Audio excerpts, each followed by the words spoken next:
Hello and welcome back to the Big Bold Health podcast. We are charting a new world of health independent of disease with my co-host Dr. Jeffrey Bland. Doc, it's great to be back here with you. Likewise, thanks James. So when we decided to interview female leaders transforming health, Jeff and I made a list, and Dr. Sara Gottfried was right on the top of that list. And unlike all the other people that were on the list, this is the first time we met, so I'm really happy and honored to be with you both here. Dr. Gottfried is a best-selling author, is a researcher, physician, and Doc, you've been dedicated the last 2 decades to educating and really transforming women's health. Can I say something quickly? Yeah. I don't want to break the continuity, but Dr. Gottfried also is a remarkable person in terms of her educational background that tells you something about her and her perspective. Not only having had her medical degree at Harvard Med School, but having a degree in engineering and the whole nature of bioengineering at MIT. So she's got the highly developed left and right hemisphere of her brain. This is a very unique talent that she brings into her worldview, her practice, her advocacy, and there are very few people in the world that I would select to want to have as a quintessential example of women's health and women's health advocacy other than Dr. Gottfried. She's a remarkable person. Thank you. Well, you said it better than I. So, Dr. Gottfried, to the question, what was it that really got you fired up to sort of make an impact in where you have so far and where you're going in the future? Well, it didn't start with women's health. It actually started with a grandmother who was diagnosed with Alzheimer's disease. And at the time, I was getting a PhD in bioengineering. And I just realized that the medical system had completely failed her. And so while I was working on the angiogenic response in cancer at the time, I realized I could have so much more of an impact if I went to medical school. So I dropped out of the PhD program and applied, got into the Harvard program. And that's where I started to realize that there's a massive research gap, when it comes to women's health. And there's various threads in our historical framework for that. In some ways, I think that's less relevant. What matters is the future. So what I realized also is that the research gap has led to a massive knowledge gap. So my ambition, my big, bold hope is to close that gap. So I would say, from my observation of what you're doing, is you're making positive progress in achieving that objective. You are an opinion leader who's stopping people's talk so they can listen to what you're saying, and you're educating by example, which is the most useful way of educating. We can learn in different ways. Part of it is in our head, part of it is in our heart, and the best is when we combine those two, and you do them well, that combination. So maybe you could just quickly share a little of your own personal experience, because I think that helps to contextualize your advocacy and your position. Sure. Well, let's go back to my grandmother. Yeah. So we know that women are diagnosed with Alzheimer's disease at twice the rate of men. We don't understand why. We don't understand, is it hormonal? Is it gender differences? Is it differences in brain structure? And so that's what initially got me motivated. But the more that I learned about women's health and these gaps with men's health, the more that I realized it's not confined to Alzheimer's disease, of course. It relates to anxiety, depression, autoimmune disease. There's so many conditions that women face at a much higher rate than men, and we have no idea why that is. So in terms of personal story, sounds like you have something in mind, Jeff. A lot of what motivated me, especially toward precision and personalized medicine, was listening to your tapes going back to the 1990s. Oh, my word. And hearing about this, you have this level of scholarship when it comes to understanding the human body, understanding signaling pathways, that made so much sense to me. And it really married my love of engineering and kind of the engineering mind that I have with an approach to medicine that was head and shoulders above what I was even learning at Harvard Medical School. So that's what really got me motivated. And from a personal perspective, I joke sometimes that I've had every hormonal problem that a woman can possibly have, short of menopause. And so, I've had sort of one issue after another. I didn't have difficulty getting pregnant, but once I was postpartum, I had postpartum depression. I couldn't lose the baby weight, which I think happens to so many women. They gain 20 pounds with their first baby. They have another baby. They gain another 20 pounds. And before they know it, they have metabolic dysregulation. And that's at the root of so many of the conditions that we're talking about.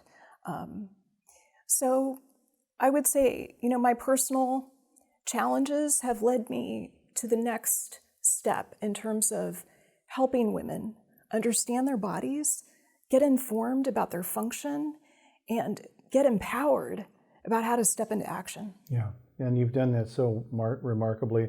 And I think part of that impact you have is your openness and truthfulness, and there is a sense that this person is speaking a central truth. There is no kind of peripheral garbage here.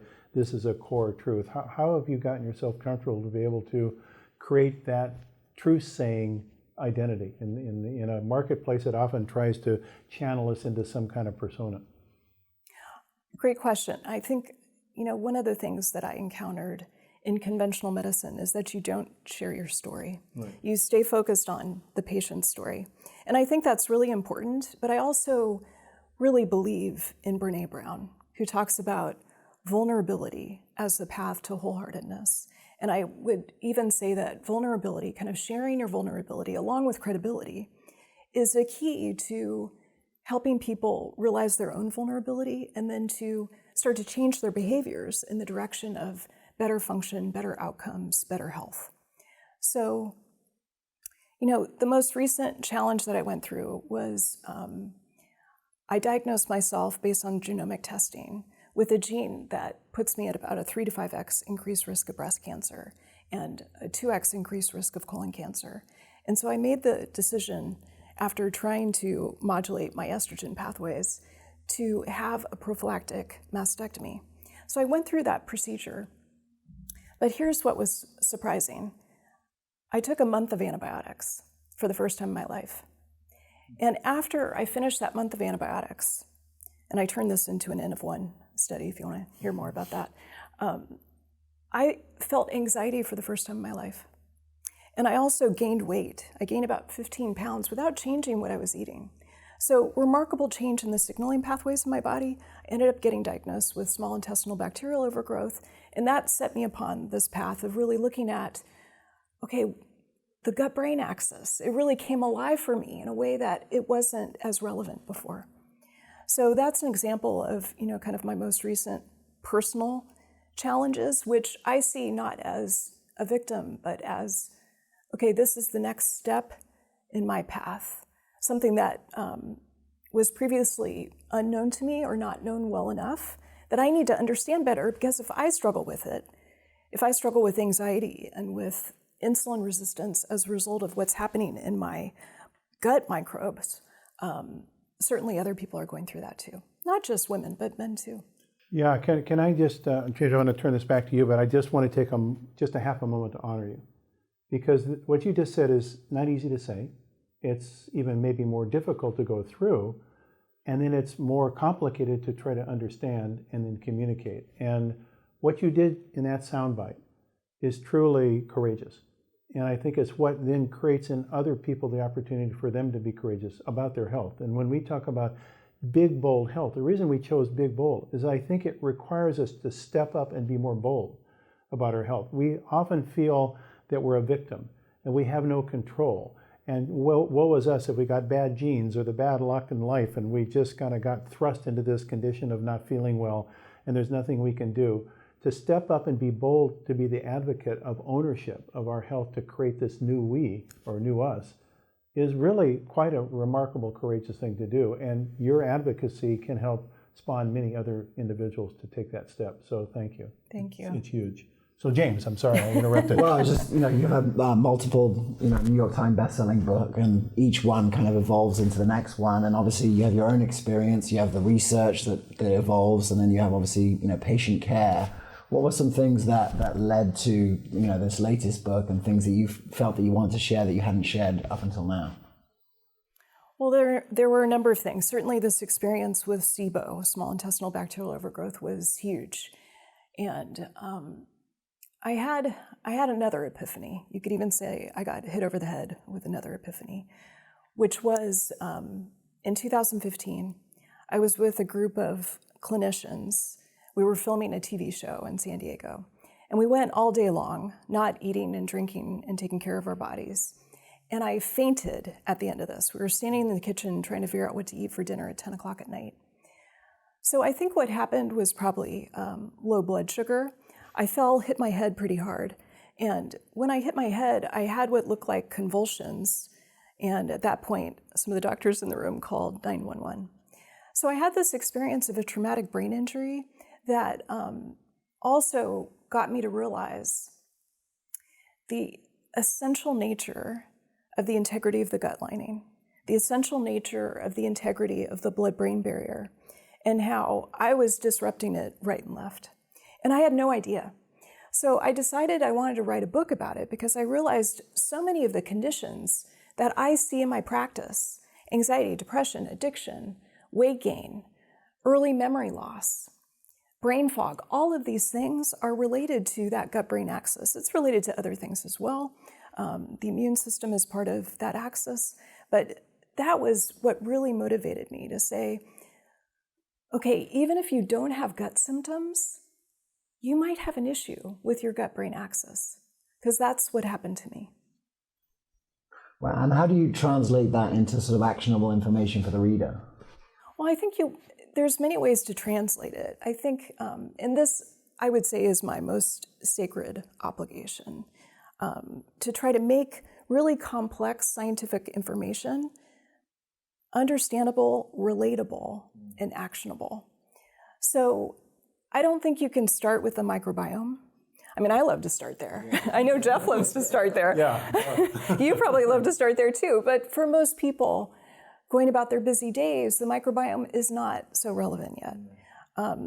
We can make an argument that maybe it should be. But I think the way you start is, what are your pain points? What are you suffering with? So I know from quantified analyses that I did in my own practice that my patients struggle with mood, stress, weight gain, sex drive, although they'd like to lose weight first before they deal with sex drive. And so I know what the pain points are. And I know that, there's proven ways to solve those pain points. So my books, frame up against those particular pain points. And you mentioned earlier the research doesn't really reflect for women what's really going on. There's some gaps there. What is unique about the female physiology that lends itself to these chronic illnesses? That can I jump in there? Yeah. Because I think that's a great question, and I want to put a addendum to your question. Yeah. I had the privilege many years ago of meeting Bernadette Healy, and that was a life-changing experience for me. Unfortunately, she's not with us any longer, but her advocacy still lives on very, very strongly.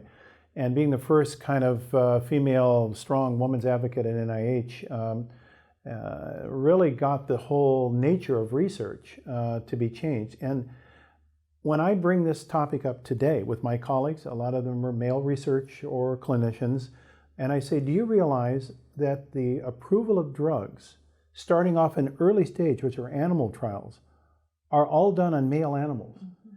Not even getting to clinical studies in humans yet. We're just on the basic first level development, your kind of your basic science, that they're done on male animals. And the reason for it is that it's presumed within basic research that female physiology is too complex. It confuses, it's a wild card. And when I heard that, I mean, it was like a 2x4 alongside of my head. I thought, what? Because it's complex, we go to only using male animals, and then we eventually go to a drug that's going to be used in females and males, only with male subjects in clinical trials. There is just no way you can even begin to rationalize this. So having met Dr. Healy and seen her advocacy for the Women's Health Initiative and that first big research cohort that the results are still forthcoming today, it was a wild card that changed. It wasn't a wild card. I mean, it was the agent of change that changed the whole domain. So your advocacy, I see as a extension of Dr. Healy's advocacy. Well, thank you. And I'm a huge admirer of Bernadette Healy as well.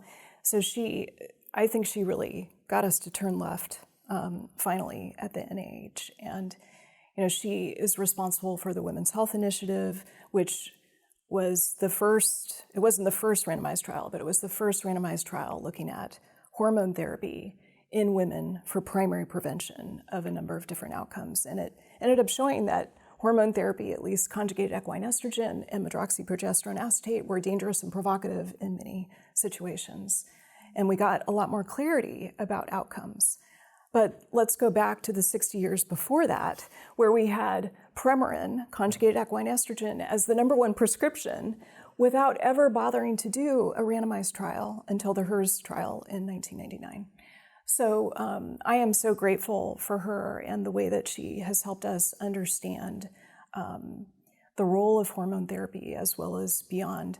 And you're right. I mean, I remember coming to your thought leader consortium many years ago and talking about how it was presumed even back in the 1930s with Walter Cannon and his work on the fight-flight response. It was presumed in his work on men that the same applies to women. And in women, it's more complex. Women tend to fight, flight, freeze. They've got this freeze component. They also rise above stress by going into tend and befriend. And that wasn't discovered until the 1990s by UCLA professor Shelley Taylor.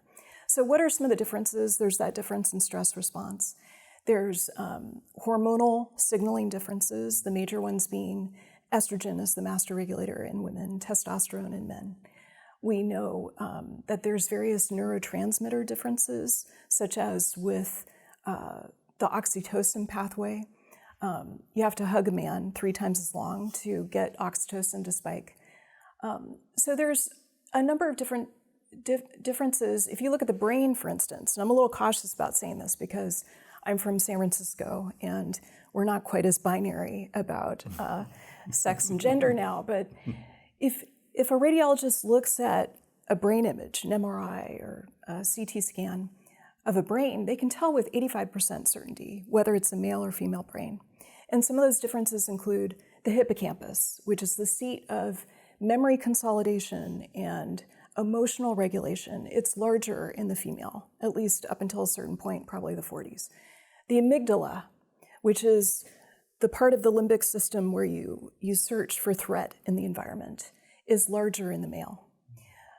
There's other differences as well, but those are some of the key physiological differences. And then, of course, there's sex differences, which are biological, and then there's gender differences, such as more responsibility for caretaking, taking care of aging parents, societal and other cultural differences. I was just reading a paper this morning about triathlon enthusiasts, and we now know that women participate in triathlons worldwide at about a 25 to 40% rate, which is higher than ever before. And the difference physiologically in terms of outcomes, such as how fast you can run in a Ironman distance triathlon, is only 7% between men and women. So women are catching up in many ways, and I don't want to talk about this in kind of a one-up, one-down way, because I don't think that's very fruitful. I think what's helpful is to understand these sex and gender differences so that all of our health can improve. Yeah, I think that's beautifully stated. And if I can just bring up a note of history, and I know I tend to now wax back maybe before people want to even think about this, but... We love it when you do. Maybe. Let me try it on and then you can tell me. So I had a chance in my younger years to meet a gentleman by the name of Dr. Robert Wood Wilson. And he was the author of a book called Feminine Forever, which in the 60s sold, I think, several million copies. Yes. And I had met him, and I have to say, quite honestly, the first time I met him, I was really put off by him. Of course, I was a younger guy. He was kind of a senior guy. He was given credit for being the discoverer of Premarin, and it's a positive effect on women's health and mood. And he had kind of a golden reputation at the time. But I found him to be personally off-putting, quite honestly, and kind of self-absorbed.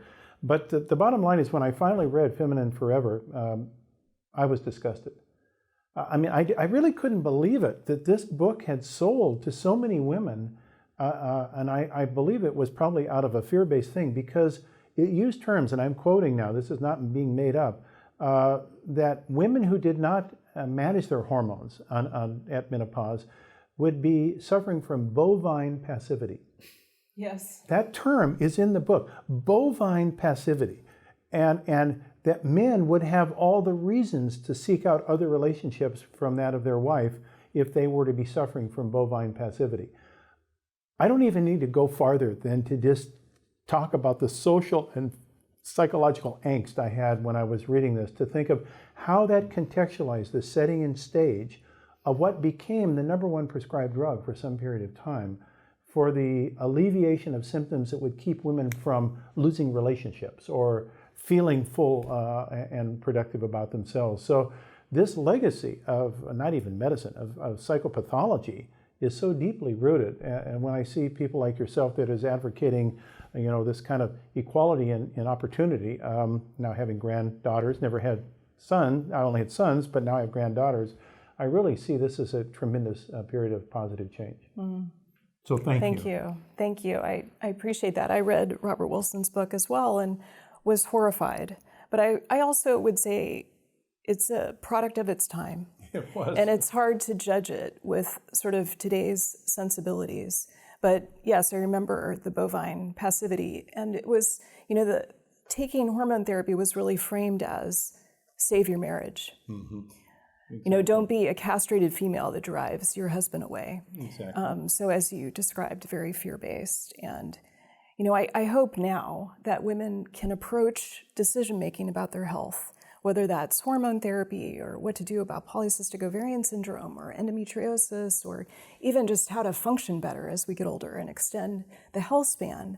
I hope that they make their decisions from a place of empowerment with their clinicians in a collaborative partnership, and not from this place of fear, which I think is unfortunately the foundation of conventional medicine. Well, just to go on there, if Jeff's the past guy, then I'm the future guy. Right? And so if we're 30 years in the future and we're looking back on, let's say, the last 10 years, at the moment that it became clear that chronic disease should be built on exactly what you just shared and not the way that it had gone before, that coincides with your work. Isn't it amazing to think that it was women going to see doctors who practice differently that actually facilitated the whole evolution? Because if you look at 75% of functional medicine patients are women, 75% of functional medicine doctors are women, and that's women at a certain point just being like, no more, this is not working for us. And that journey and the learnings that happened in this community at this time, sent us forward into this big, bold future. What do you think of that, Jeff? I'm right on target with you, and I think that's our advocacy. That's why we're here. That's why we're doing this. That's why we're so fortunate to have Dr. Gottfried sharing. You'll be 103 when we do that review. So I'm looking forward to that. I hope it won't be that far in the future. So, as you move now into this next phase with your new book and the advocacy that it will bring, and doing the book tour and all those kind of things, where do you see your trajectory going as a person who is in this universe, as a leader, as an agent of change? Well, a few places. I would say certainly research. I've got a research project that I'm working on right now looking at women in the ketogenic diet, because I believe, based on my experience clinically, that men do much better on a ketogenic diet than women do. Women half of them have menstrual irregularity, they have thyroid and adrenal dysfunction. And so I want to figure out, how do we make the ketogenic diet modified for women and much more effective? Because I think it is one of the strategies, not one size fits all, not for everyone, that can really help with metabolic dysfunction. So I would say research is one thread. Another thread is education. And I really believe that Nelson Mandela quote that education is the weapon that we have to change these injustices and struggles that we have. And even broader than education is media. So I really believe that we are in an attention-based economy. I think economics have really changed over the past few decades. We're heading toward an exponential global future.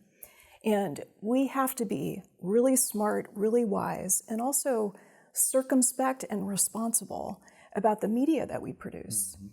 That's why I love your podcast. I think it's really essential that we've got impeccable content that we're sharing with the world, with the 75% of women who are part of this functional personalized lifestyle medicine movement, but for men as well. You know, I don't mean to leave men out of the equation. We need everybody. Yep.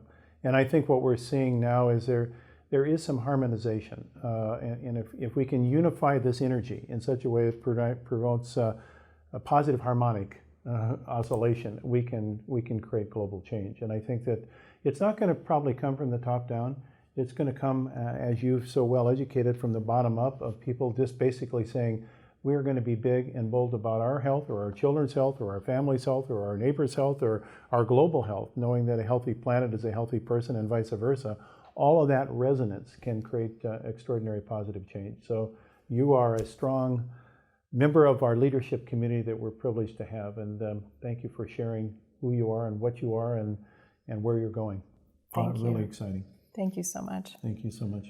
Well, on that big, bold bombshell, we'll finish off today. We've been here with Dr. Sara Gottfried. You can find out more about her work. We'll have links to the latest book in the notes. But thanks, I'm your host, James Maskell, here with Dr. Jeffrey Bland. Thanks so much for tuning in to the Big Bold Health Podcast, and we'll see you next time.